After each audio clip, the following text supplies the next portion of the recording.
This is Bryce with my column titled, Do Just One Thing.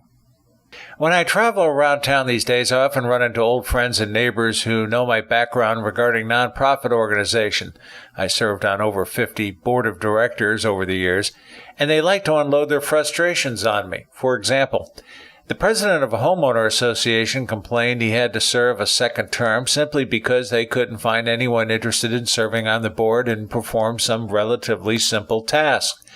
Consequently, they were forced to hire a management company to perform these tasks, and the annual dues skyrocketed. Operating a homeowner association is certainly not rocket science, but if nobody is willing to perform these simple tasks, then they have to be delegated to an outside contractor. A local club for a major political party is also having problems attracting people to their board of directors. Further, not long ago, participation in parades was well attended and gave the club visibility in the community. This year, they could only attract 4 people to walk in the Christmas parade, an embarrassingly low number. Masonic lodges continue to shrink in size in my area. Instead of addressing the root cause of their problems, membership continues to diminish, and lodge funds are being drained to maintain aging building structures. It's just a matter of time before they disappear, just like the Odd Fellows did in our area. Information technology-related associations for adults have disappeared. Back in the day, professional trade groups enjoyed a major presence in cities such as the Association for Systems Management, the Association of Information Technology Professionals, and the Association for Computing Machinery. Today, these groups are non-existent in the Tampa Bay area, as well as my old stomping grounds in Cincinnati. ACM does maintain student-related chapters, but nothing for adults in my area. Other trade groups are experiencing similar problems. Attendance at local churches are down. So much so, some have been running in the red for quite a while and are faced with tough decisions for cutting costs, including the firing of pastors. Further, due to lack of participation, the elders have to serve multiple terms. Volunteers for public schools are hard to come by these days, not only for general school activities, but for local parent-teacher associations and school advisory councils. Little League programs have shrunk noticeably. In my area alone, children participating have dropped over 50% over the last few years.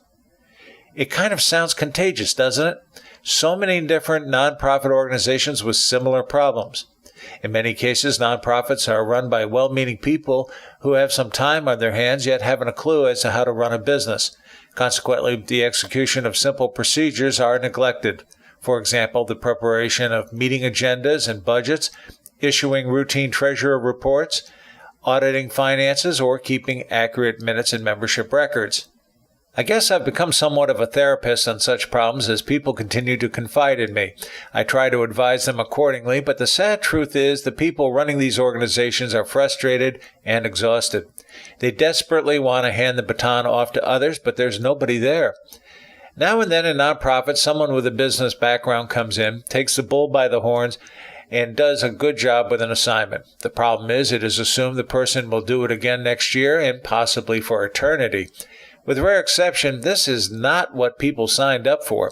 To overcome this problem, ask the person to document the steps they used while they were in charge, perhaps through checklists, thereby documenting the procedure for future reference. The person thereby passes this knowledge on to the group overall, and someone else can perform the responsibility. Bottom line, execution is fairly easy, assuming planning is competently performed. From my perspective, there are 3 fundamental problems facing nonprofits. First, apathy by both the officers and membership who genuinely do not believe a problem exists. The old maxim applies, whereby you cannot treat a patient if he doesn't know he is sick. Such apathy suggests incompetent leadership from the board of directors. As an aside, I tend to believe our excessive use of personal technology shares part of the blame in terms of apathy, as people are more imbued with their technology and are losing socialization skills, including volunteering their services. Second, organizations are stuck in a rut of repetition. They have been doing it wrong for so long, they believe it is right. Instead of making the programs meaningful and interesting, there is little or no imagination to adapt and improve. Again, this suggests incompetence by the board of directors. Number 3, failure to recruit and train people to succeed the current administration. People today are less inclined to volunteer as in the past. Now is the time to personally ask for assistance indoctrinate them in one aspect, and empower them to conquer problems. Start by asking people to serve on committees. To get the ball rolling, simply make a list of committees and tasks and get everyone's name on it. To gain their commitment, have them sign their name. As to this last point of recruiting support, during my talks to such groups, I generally admonish all of the attendees to do just one thing. This is derived from Billy Crystal's movie City Slickers, whereby Curly, played by Jack Palance, tells Billy's character the meaning of life involves just one thing, which we must all figure out for ourselves. In terms of nonprofit organizations, I think I have an answer. If all members did just one thing for their club, it would be a better place.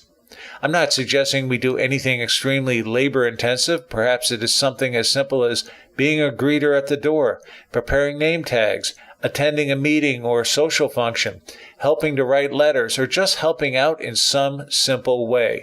If we all did just one thing, the institution overall would be a better place. Something that might help is the creation of a Member of the Year competition based on points of service and award prizes or special recognition at the end of the year for their service. It sounds trivial, but people react to such competitions.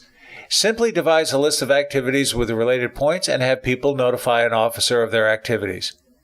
Where is it written the club officers must do all the work? Sure, they have their responsibilities, but it is the job of the officers to formulate objectives and set the membership to work towards some goals. I'm amazed by those members who come to such clubs and are not happy with this or that. For example, how often have you seen a member criticize a club yet make no attempt to lift a finger to help out? We have developed into a generation of takers as opposed to givers, and this has to stop. Before you criticize next time, figure out how you are going to help solve the problem. Do not be part of the problem, be part of the solution. I guess the following quote sums it up. It's by John W. Newbern, who said, "People can be divided into three groups: those who make things happen, those who watch things happen, and those who wonder what happened." It is up to the membership, not just the board of directors, to each share in the responsibility of making our club successful. If we all did just one thing, be it large or small, think how far ahead we will be. Friends, keep the faith. This is Tim Bryce in Palm Harbor, Florida. Follow me on the internet at timbryce.com.